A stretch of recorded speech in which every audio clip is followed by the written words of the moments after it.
The council chamber was silent as the human delegation entered. Their boots made no sound on the polished black floor, yet every alien eye turned toward them. Captain Aaron Vance walked at the front, his face calm, almost expressionless. The air inside was thick with tension. 12 alien species were present, each seated behind long, curved desks that glowed with faint light. The meeting was about peace. At least, that was the claim. The Zarkon warlord leaned back in his chair and let out a low, rumbling laugh. His sharp teeth caught the light as he spoke. "Ah, the humans! Always here to talk, never to fight." A few others chuckled. The insult was not hidden. Everyone in the room knew it. The warlord's claw tapped the desk slowly, daring a reaction. Aaron didn't blink. He looked straight at the warlord for a moment, then nodded slightly and returned his gaze to the large holographic map in the center of the room.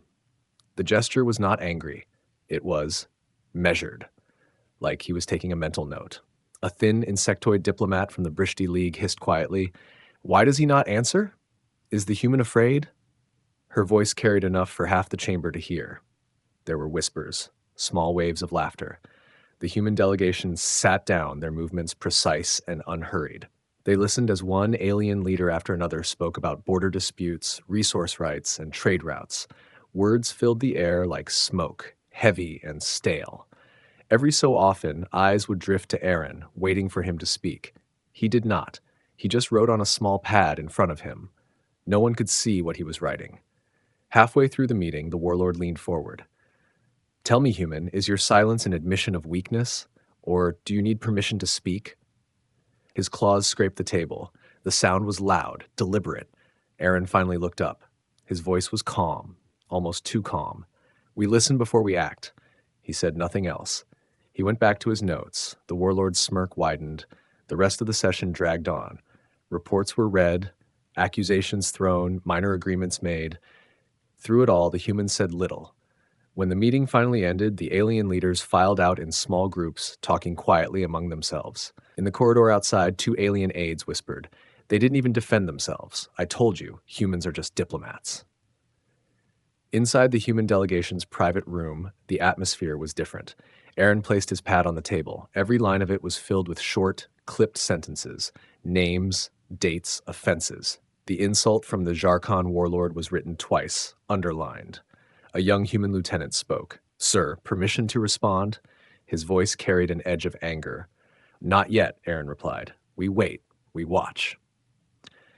From the window, the capital city's alien skyline stretched in every direction. Towers of glass and steel under a dim greenish sky. Human ships floated in the upper atmosphere, still in civilian docking stations. To any observer, they were harmless visitors. Aaron stood there for a long moment. His reflection in the glass was sharp, his eyes steady. "When we move," he said quietly, "they won't see it coming." In the warlord's own private quarters that night, the alien sat with his advisors. They laughed about the humans. "All talk," one said. "They can't stomach blood." The warlord agreed, pouring himself a glass of thick, dark liquid. But in the corner of the room, his communications console blinked once, unnoticed. A small infiltration signal had passed through his security net. On the human flagship in orbit, the data arrived silently.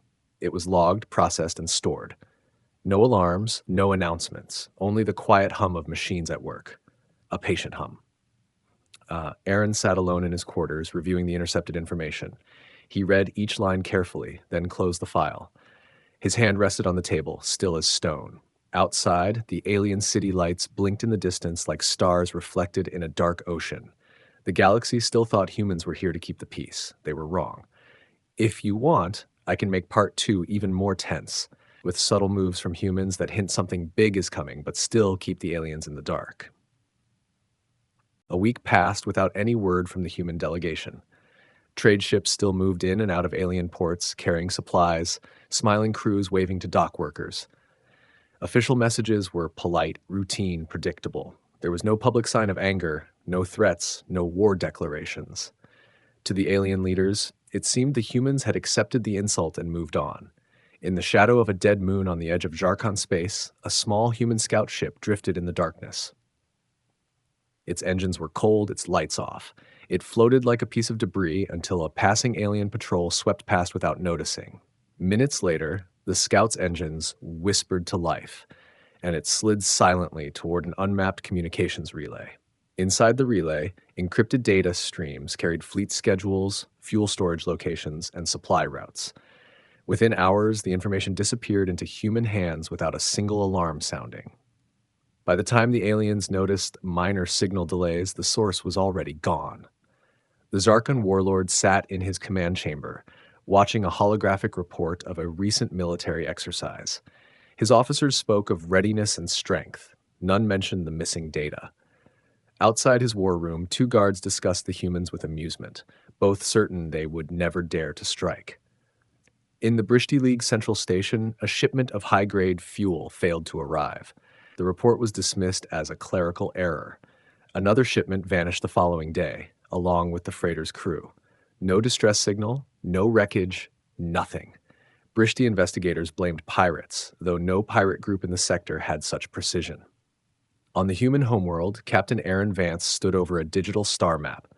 Red lines stretched between systems, marking enemy supply chains.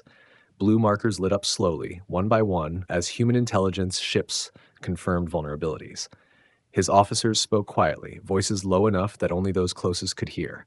Every move was recorded, every weakness cataloged. Back in the alien capital, the political mood shifted. Small shortages began to appear in markets. A freighter captain complained about faulty navigation beacons in hyperspace lanes. Civilian shuttles experienced delays due to unexplained maintenance issues. These problems were too scattered to draw attention, yet too frequent to be coincidence. One night, the warlord's chief of logistics entered his quarters with a troubled look. "Supplies are not reaching the front lines," he reported. "We are rescheduling routes, but the delays keep growing." "Then send more escorts," the warlord growled, dismissing the concern. His tone carried no fear, only irritation. Far above the capital, in the deep shadow of the planet's night side, a human stealth frigate floated unseen. Its crew worked in silence, sending coded bursts to waiting relay stations. Every transmission carried another piece of the warlord's military network, now slowly being mapped in its entirety. At a small border station in neutral territory, two alien merchants sat in a dim bar. One leaned close and whispered, "You heard? 3 more convoys gone in the past week." The other shook his head. "The humans are too quiet. It's not normal." Somewhere in the frozen outer rim, a human infiltration team slipped into an abandoned mining station. The structure had been empty for decades, but now it served a new purpose. Inside its walls, hidden machinery began transmitting false signals that would reroute enemy supply fleets into dead space. The changes were subtle. No direct attacks, no dramatic clashes, just quiet, invisible hands moving pieces on a board that only the humans seemed to understand. On the warlord's desk, a new report blinked red. A forward fuel depot had been found empty. No sign of theft, no signs of entry. His jaw tightened. The laughter from the council chamber a week ago no longer came so easily. In the human command center, Aaron studied the latest updates. One of his lieutenants asked if they were ready to move. Aaron shook his head. "Not yet. Patience is our weapon." Far away, in a distant docking bay, a lone human freighter prepared for departure. Its manifest listed agricultural supplies for an alien colony. Hidden within its cargo were devices no scan could detect. When it launched into the black, no one suspected it would not return the same way it came. The galaxy still thought nothing had changed. The humans were smiling, trading, and talking, but their ships were already in position, their hands tightening the invisible noose. Alien analysts gathered in a cold, steel room deep within the Zarkon military complex. Holographic charts showed supply numbers falling, maintenance delays increasing, and trade routes shifting without explanation. Senior officers argued about pirates, faulty infrastructure, and corrupt contractors, but none dared to suggest the humans were behind it. The idea felt absurd. Humans were peacekeepers, not silent saboteurs. In a quiet corner of human space, Captain Aaron Vance reviewed fresh intelligence. Every stolen communication, every intercepted manifest, every falsified report was placed onto his map like pieces of a puzzle. Whole sectors of the enemy's logistical network were exposed, and with each passing day, the gaps widened. His staff spoke in hushed tones, their eyes on the glowing lines of enemy supply chains. On the alien side, market stalls in the Brishti capital sat half empty, Fuel prices doubled in a week. Engineers worked overtime repairing hyperspace beacons that mysteriously failed again the next day. Freight pilots refused to take certain routes, claiming they were cursed after multiple ships vanished without trace. The Warlords' Council dismissed these as rumors, though their own fleets were feeling the shortages. In deep space near the Jorath Nebula, a human scout ship drifted with its systems cold. At the exact moment an alien convoy passed within sensor range, the scout activated for 3 seconds, pinged a coded signal, and shut down again. Minutes later, in another star system, a separate human ship received that signal and adjusted its own heading. The movement was seamless, invisible to any watching eye. Within the Brishti League's military archives, a sudden system outage locked officials out for 13 hours. When access was restored, nothing appeared missing. Except days later, human intelligence operatives began referencing troop placements that no one outside the Brishti military should have known. The warlord's temper grew shorter. Reports arrived of civilian protests over food shortages. His officers assured him the situation was under control. Yet every day, more small incidents occurred. None severe enough to justify war, but together forming a quiet chokehold. In the dark belly of a cargo freighter labeled as neutral, human operatives assembled a miniature relay tower. When activated, it would reroute alien military communications through human-controlled channels for a fraction of a second, just long enough for data siphoning. The device was tested once in a remote asteroid belt. It worked perfectly. At the Council of Allied Alien Nations, representatives discussed strengthening trade lanes. The human delegation was present, smiling, taking notes, and offering solutions to shared piracy threats. No one noticed that each suggestion they made subtly pulled alien fleets away from critical supply paths. In a distant mining colony, a shipment of replacement parts for planetary shields arrived late and incomplete. The foreman shouted at the freighter crew, but they swore they had loaded everything. The missing crates were never found. That same night, a small human corvette slipped into hyperspace from a nearby debris field, carrying the exact parts that had gone missing. The galaxy's press agencies began running stories about economic instability in the Zarkon and Brishti territories. Public opinion shifted, blaming weak leadership and corrupt officials. The humans said nothing publicly. Their news channels focused on humanitarian aid and cultural exchange. Inside the human flagship, Aaron stood before his officers.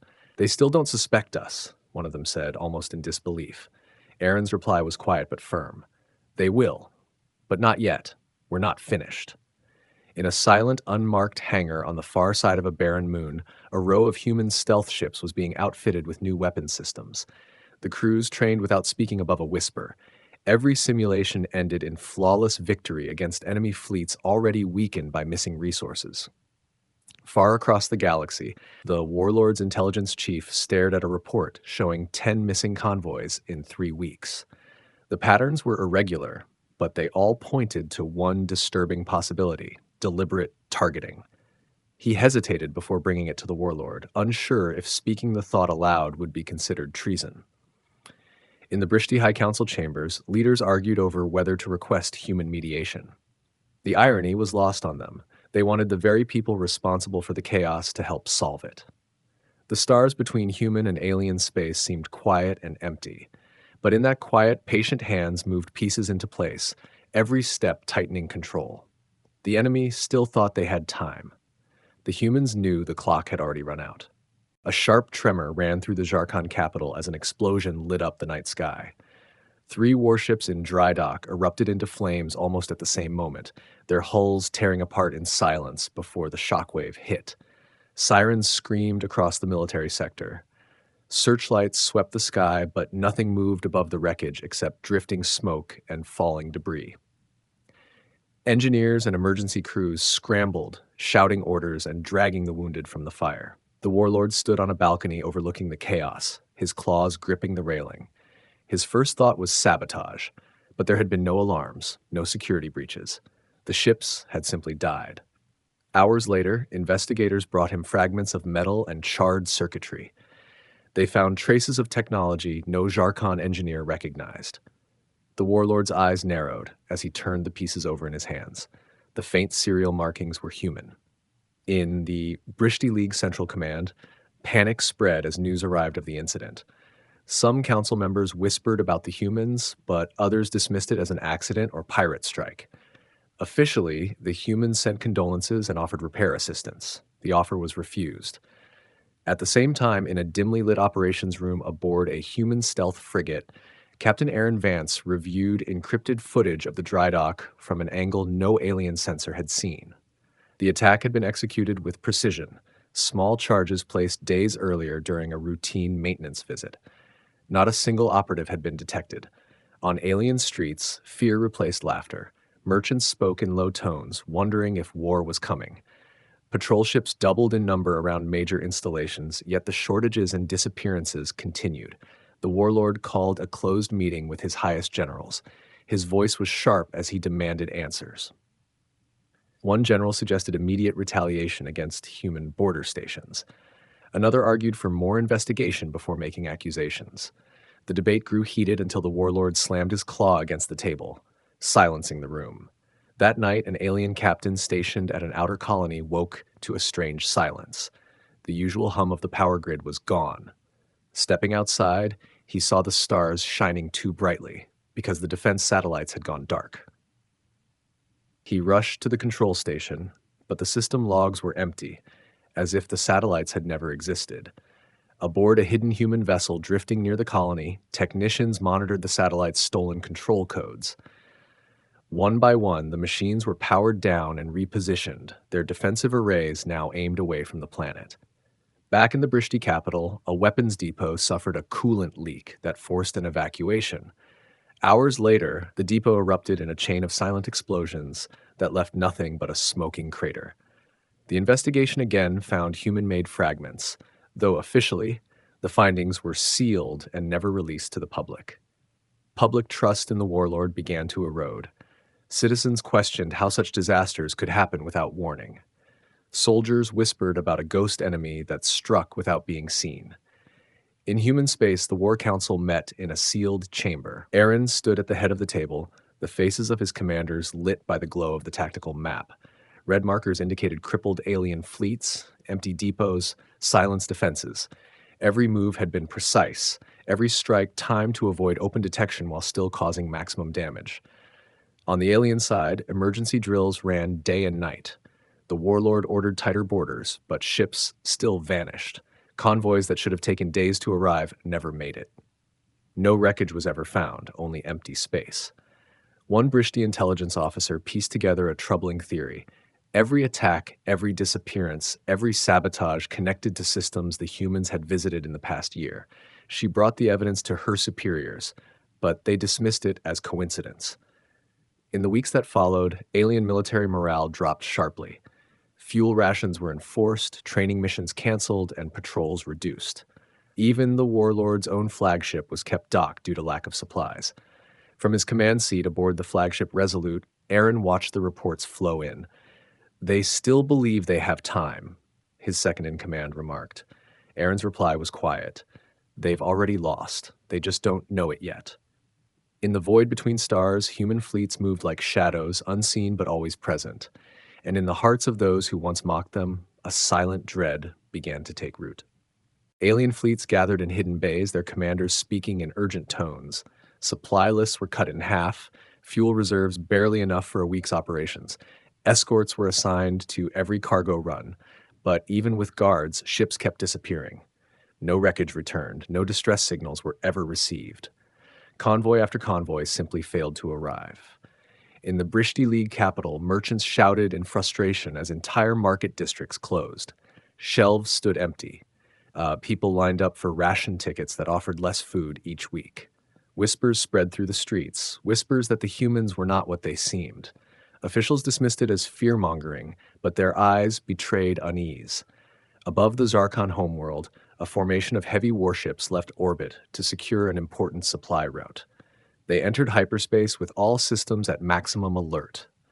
Hours later, they reappeared at their destination, only to find the station they were supposed to protect abandoned and stripped of every valuable component. The attackers had left no trace. Far from any trade lane, a small human corvette drifted inside the shadow of a massive asteroid. Its crew monitored stolen navigation codes, feeding false coordinates into alien fleet logs. Dozens of enemy ships were now moving through empty space, chasing phantom supply runs. In the Warlord's strategy room, red alerts blinked across multiple sectors. His claws dug into the table as his generals reported more shortages. Every proposed solution was countered by another sudden crisis. Ammunition reserves fell dangerously low. Fuel depots stood one shipment away from complete depletion. Training exercises stopped altogether. A Brishti admiral requested a meeting with human diplomats to discuss pirate suppression. The humans agreed instantly, sending polite confirmations and a promise of assistance. The meeting's location was carefully chosen, far from any Brishti fleet strongholds. While alien leaders talked at a long glass table, human intelligence teams slipped into orbit around 3 undefended supply stations. By the time the meeting ended, those stations were stripped clean. The Brishti delegation returned home to discover that what little stability they had left was gone. In neutral space, an alien smuggler boasted in a seedy port bar that he had transported crates of human tech into Zarkon territory. He claimed the humans paid him in advance and asked no questions. A week later, the smuggler's ship was found adrift, engines destroyed, crew missing. The crates were gone. Inside a hidden command bunker on the human frontier, Aaron studied intercepted alien communications. His officers moved quietly, their screens glowing with coded transmissions. A thin smile crossed his face as he read the latest decrypted orders. Enemy fleets were now being forced to cannibalize civilian ships for parts. Back in the Brishti capital, public anger turned into riots. Streets filled with shouting crowds. Military patrols were pulled from border defense to control the population. In the chaos, a human cargo ship entered orbit unnoticed, delivering aid supplies that contained more than food. Hidden inside the crates were devices that would quietly disrupt planetary defense grids. On the Zarkon homeworld, a junior officer reviewed a long list of missing resources. His superior told him to delete half of it from the official record to avoid causing panic. That same night, the officer secretly transmitted the full report to an encrypted address, one owned by human intelligence. Every alien leader now felt the pressure. Supplies had been bled away, defenses weakened, fleets scattered and misled. Yet still, there had been no official declaration of war. The humans had not fired a single public shot. In the dark of his private quarters, Aaron stood before a star map where every alien stronghold was marked. Many were already surrounded in silence, their fate sealed without a fight. "One more push," he said softly to no one in particular, "and they'll beg us to end it." Far out in the void, human strike groups waited in perfect silence, their engines cold, their weapons primed. The galaxy still thought it had time to prepare, but in reality the final move had already begun. The warlord entered the grand hall where the emergency summit was being held. Representatives from allied species sat around a wide circular table, their faces drawn with exhaustion. Reports of shortages, sabotage, and mysterious disappearances were stacked in front of every delegate. The warlord's voice was sharp as he demanded answers, but none came. Every lead ended in dead space. Every investigation found nothing but silence. The Brishti League's high speaker suggested opening official talks with the humans to restore stability. Several leaders agreed, hoping that human trade networks could rescue their collapsing economies. The warlord's jaw tightened at the suggestion, but he said nothing. At that very moment, in a secure human command chamber light years away, Captain Aaron Vance stood before a massive screen. The image of the summit glowed in front of him, this transmitted from an unseen drone hidden in the rafters of the alien hall. Every word, every shift in tone, every subtle glance between delegates was recorded. Aaron listened in silence until one of his officers reported that the next phase was ready. In the Brishti capital, defense grid engineers woke to find their systems refusing commands. Control consoles displayed error messages, and automated turrets rotated aimlessly. No one could explain the malfunction, but in orbit above, a human stealth frigate drifted unseen, feeding false signals into the grid's control relays. On the Zarkon frontier, an entire fleet prepared for a supply escort mission. As the ships lined up for hyperspace jump, their navigational systems received updated coordinates. None of the captains knew the updates had been inserted by a human signal hidden deep in the comms network. Hours later, the fleet emerged in an uninhabited system, their fuel drained from the miscalculated jumps, unable to return without assistance. Inside the warlord's private war room, his intelligence chief finally dared to speak what others feared. Every system we lose contact with was visited by humans within the last year. Every destroyed depot had human technicians inspecting it before the incident. The warlord's eyes narrowed as the weight of the truth settled in. In the Outer Rim, a human strike team infiltrated a refueling station disguised as traitors. They planted small devices in the fuel lines that would remain dormant for days before activating. The team left without raising suspicion, their ship disappearing into the black. Riots in the Brishti cities grew worse. Food convoys were now under military escort, yet still some never arrived. In desperation, the Brishti Council sent a formal request to human diplomats for emergency grain shipments. The humans agreed instantly, offering generous terms that locked the Brishti economy into human control. The warlord tried to rally his allies for a direct strike against human space. But his generals hesitated. Too many ships were stranded, too many systems without fuel, too many soldiers without supplies. The once proud fleets could barely defend their own worlds. In a dark briefing room aboard the human flagship Resolute, Aaron addressed his commanders. "They are ready to break," he said. The holographic map of enemy territory glowed red, every major stronghold marked. His hand swept across the map, slowly. One push and the galaxy will kneel. The Brishti speaker received a personal message from Aaron that evening. It was polite, almost warm, offering strategic cooperation to restore stability. The speaker read it twice, unable to shake the sense that the offer was less about peace and more about ownership. That same night, on the edge of Jarkun's space, a human battleship emerged from the void with all lights dimmed. It broadcast no signals, made no threats, but it positioned itself directly in the path of an incoming alien convoy. When the convoy's lead ship attempted to maneuver around, its engines failed without warning. One by one, the other ships stopped as well. The battleship turned and left without firing a shot, leaving the alien crews stranded and terrified. Across the galaxy, alien leaders felt the tightening grip. Borders were collapsing, supply lines choked, and public unrest climbing by the day. The humans had not raised their voices, had not issued a single open threat, yet their shadow lay over every decision, every movement. Aaron stood alone in his quarters, the galaxy's map slowly rotating before him. His reflection in the glass showed no pride, no anger, only focus. "They thought we were peacekeepers," he murmured to himself. "They still don't understand we are patient killers." The summit hall was silent as the human delegation entered. Every alien representative was present, though many had empty chairs where military advisors once sat. Supply shortages, crippled fleets, and failing defenses had drained their strength. Eyes followed Captain Aaron Vance as he walked to the center of the chamber, his steps slow and deliberate. He placed a datapad on the table and activated it. A holographic display bloomed above the surface, showing a map of the galaxy. Red markers glowed across Jarkon and Brishti territories, fuel depots, shipyards, defense grids, all marked as neutralized. Gasps rippled through the room. Aaron's voice was calm. "These are the systems you have already lost, some you do not even know about yet." He tapped the screen, and the map shifted to show alien fleets stranded in empty sectors, convoys erased from records, defense platforms offline. The evidence was undeniable. The Brishti speaker tried to stand, but his voice trembled. You've been behind this all along." Aaron looked at him with steady eyes. "We act only when provoked. You insulted us, betrayed agreements, and mocked our patience. We answered in the way humans always do, quietly and completely." The warlord's claws scraped the table. "This is war." Aaron's reply was as sharp as a blade. "No, war would have been merciful. This is control." He gestured toward the doors and they opened to reveal a live feed from orbit. Dozens of human warships surrounded the alien homeworlds, their weapons powered but silent. No battle had been fought, yet the outcome was clear.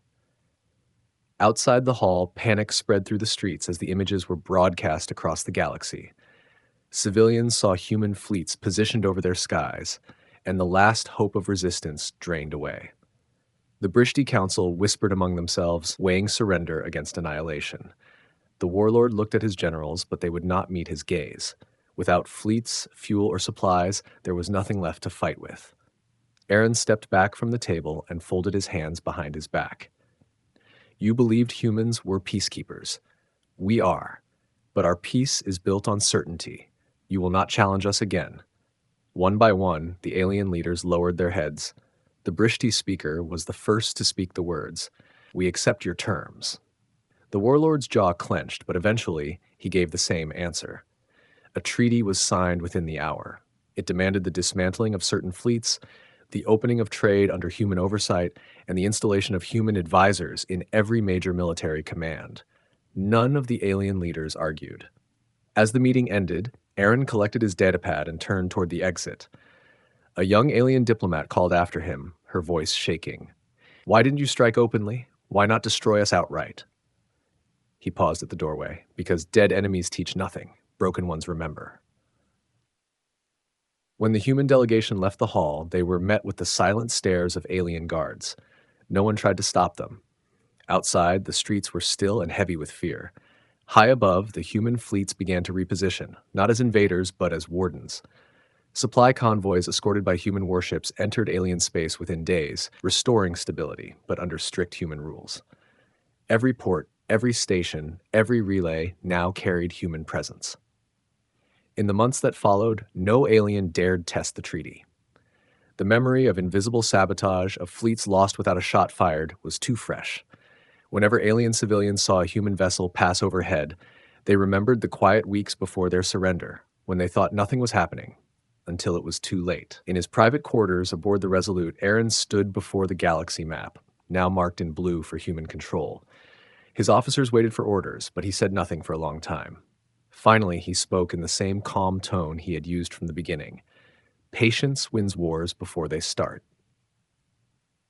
Beyond the viewport, the stars stretched endlessly, each one a reminder that the galaxy now understood the truth. Humans were not quick to anger, but once their decision was made, no force in the universe could stop them. The war ended quickly, but its shadow stayed over every world in the galaxy. Wreckage of massive ships still drifted in silent orbits, their twisted metal catching the light of distant suns. On trade routes where fleets once patrolled, there were now only quiet checkpoints. The two alien empires that had nearly destroyed each other now rebuilt side by side, their pride still stung by the way the war had ended. It wasn't treaties or written promises that kept the peace. It was the memory of what the humans had done. The story spread in whispers at first, how a small delegation, led by a calm human named Captain Elias Ward, had walked into the middle of a war and ended it in weeks. But the whispers always carried the same warning. Humans had ended it not with more words, but with strikes so precise and ruthless that no one dared provoke them again. Merchants in crowded spaceports told each other how human ships appeared from nowhere, disabling entire fleets before they could fire a shot. Soldiers around smoky barrack fires spoke of the way human eyes never seemed afraid, even when surrounded. Leaders of smaller worlds, hearing the rumors, quietly adjusted their policies to make sure they stayed on the right side of human goodwill. On one mid-rim world, a council meeting grew heated when two factions began to argue about mining rights. The older council members, who had lived through the war, let the younger ones speak until one of them scoffed. "What's the worst that could happen? They send human negotiators?" The room fell silent. One veteran leaned forward, his voice low. "If they send negotiators, it's already too late. They'll have studied us, mapped us, and by the time they move, there will be nothing left to fight with." The younger members didn't laugh again. Years passed, and still no one tested the humans. Not because humans had more ships or bigger weapons than everyone else. Many empires still had fleets larger in number. It was because humans had shown they didn't waste strength. They didn't bluff. They watched, they waited, and when they struck to finish the fight entirely.